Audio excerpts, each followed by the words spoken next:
Situs yang dikeramatin di lokasi ini adalah sebuah meriam. Konon katanya ini dulunya itu adalah seseorang yang pernah ada dan menjelma menjadi meriam. Nona manis dari Jakarta, pinggang ramping dan jelita. Hari ini saya ada di Jakarta Utara. Saya coba mau berkunjung ke sebuah lokasi yang mana lokasi itu ada sebuah meriam yang dikeramatin dan jadi bahan perhatian saya buat meluncur ke lokasi tersebut. Ikutin terus Bang Sigit lagi di Cilincing. Assalamualaikum warahmatullahi wabarakatuh.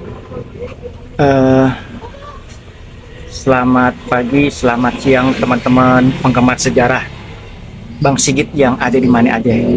Hari ini saya lagi ada di kawasan Cilincing lantaran ada teman yang menginformasikan bahwa di kawasan ini ada sebuah makam keramat yang mana makam ini sebenarnya itu adalah makam keramat Jagur. Nah, kebetulan saya udah meluncur ke lokasi yang saya mau kunjungin ini, tepatnya di Jalan Cilincing Kalibaru, Cilincing Baru ya kalau nggak salah. Nah, saya coba nanti masuk ke dalam keberadaan makam yang ada di kawasan Cilincing Baru ini.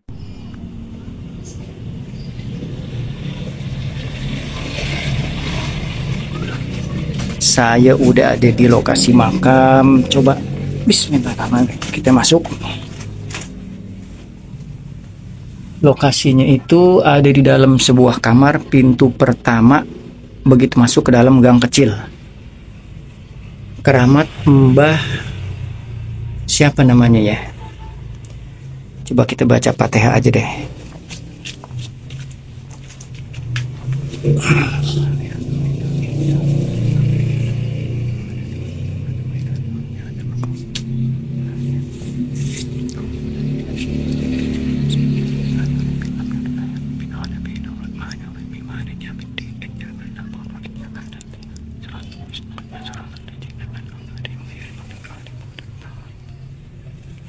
Sebenarnya ada yang jaga makam ini, ada yang nunggu, tapi karena kebetulan yang jaganya katanya lagi ikut narik angkot, tapi saya udah izin sama yang ada di atas.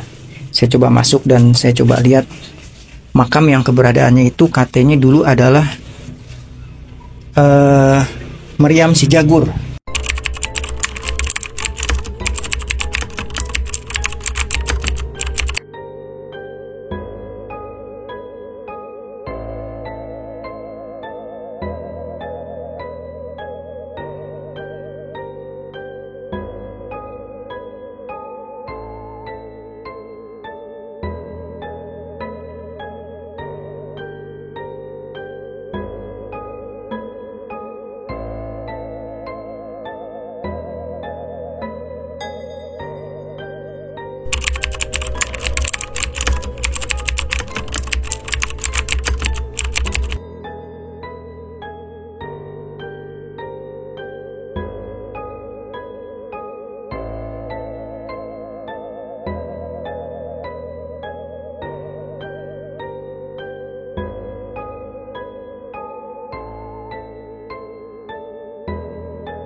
Sebelum saya jauh melangkah untuk menceritakan tentang cerita rakyat mengenai adanya keramat meriam yang ada di sini, saya mau ceritain dulu beberapa data yang udah ada sejak 300 atau 400 tahun yang lalu. Jadi begini, Belanda tuh waktu datang ke Nusantara, dia tetepin bahwa Jayakarta bakalan jadi pusat perdagangan di Asia. Jadi buat nancepin kekuasaannya itu, Belanda tuh banyak mendirikan beberapa bangunan loji, yang kemudian loji-loji itu diperkuat dengan benteng pertahanan. Nah, ini nih, yaitu Fort Jakarta yang mengubah nama Jayakarta menjadi nama Batavia. Barulah VOC mendirikan beberapa benteng-benteng pertahanan yang ada di darat, juga yang ada di laut.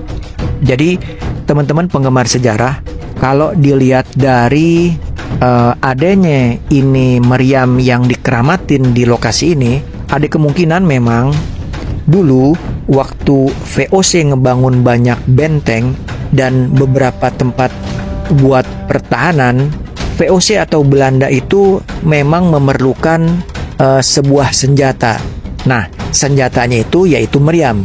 Entah bagaimana ceritanya, sehingga meriam yang mungkin ini meriam salah satu yang ada di benteng-benteng pertahanan VOC waktu itu, yang nggak tahu rimbanya, benteng atau kastil dibongkar, sementara meriam ini ditinggalin atau meriam ini ada di sebuah tempat dan dijadiin tempat di sini untuk dikeramatin.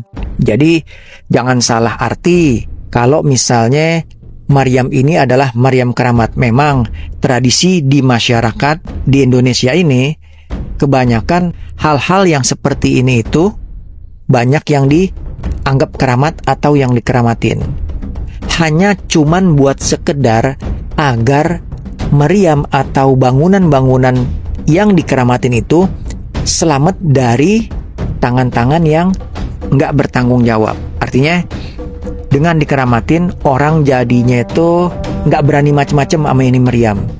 Artinya meriam ini jadi aman dan bisa dilestarikan tanpa harus menjadi warisan cagar budaya yang ditetapin sama Dinas Cagar Budaya.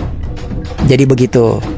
Memang kawasan ini sampai terus ke arah selatan Jakarta, yang waktu VOC waktu itu ngebangun beberapa benteng yang terjauh, kalau saya nggak salah ingat, itu adanya benteng Ancol.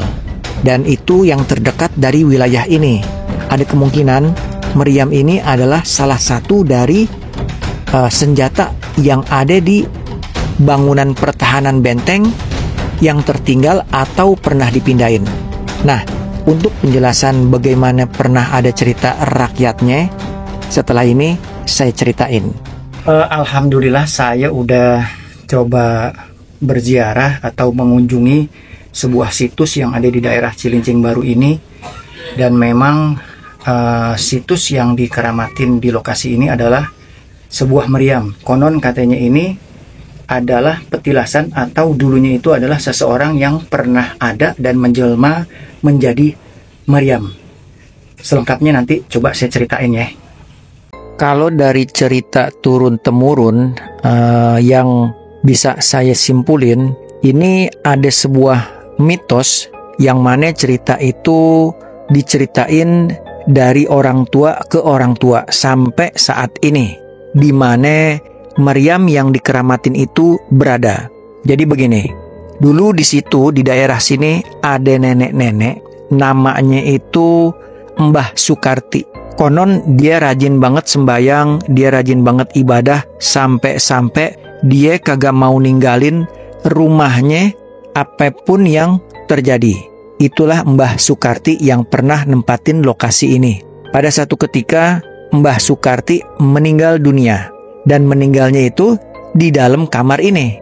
Begitu Mbah Sukarti udah dimandiin, udah dikapanin, pas mau diangkat, mau dibawa ke kuburan, rupanya jenazah Mbah Sukarti nggak ada yang kuat buat ngangkat. Bahkan ada beberapa orang juga buat ngangkat, pada nggak kuat juga.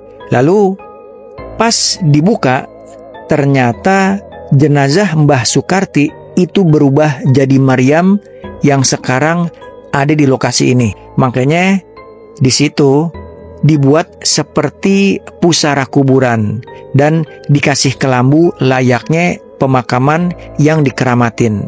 Seiring berjalannya waktu, lama-lama ada beberapa warga setempat katanya dan tetangga juga sering dengar ada suara meriam yang meledak waktu malam. Makanya terkenalnya keramat ini menjadi keramat Jagur. Bisa dibilang mungkin merujuk pada meriam si Jagur yang udah kesohor yang sekarang dipajang di lapangan Museum Sunda Kelapa. Maksudnya yang dipajang di depan Museum Sejarah Jakarta. Jadi itu sedikit daripada cerita turun-temurun kenapa di sini ada meriam yang dikeramatin. Karena memang diyakini dulunya ini adalah seseorang ibu-ibu atau nenek-nenek yang bernama Mbah Sukarti. Begitu dia meninggal, saking saktinya dia berubah jadi Maryam. Namun itu adalah sebuah mitos. Baik benernya, enggak salahnya, kita cuman bisa dengerin aja.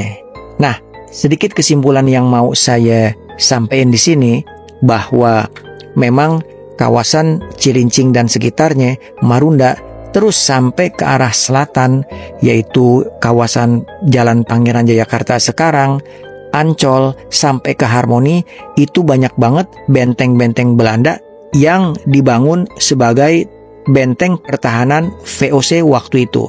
Yang diperluin adalah sebuah senjata. Beberapa senjata-senjata yang diperluin oleh VOC dan Belanda waktu itu adalah meriam. Kemungkinan besar ini adalah salah satu meriam senjata yang nempel ada di salah satu benteng yang dibangun oleh VOC. Itu aja yang bisa saya sampaikan. Terima kasih. Assalamualaikum warahmatullahi wabarakatuh.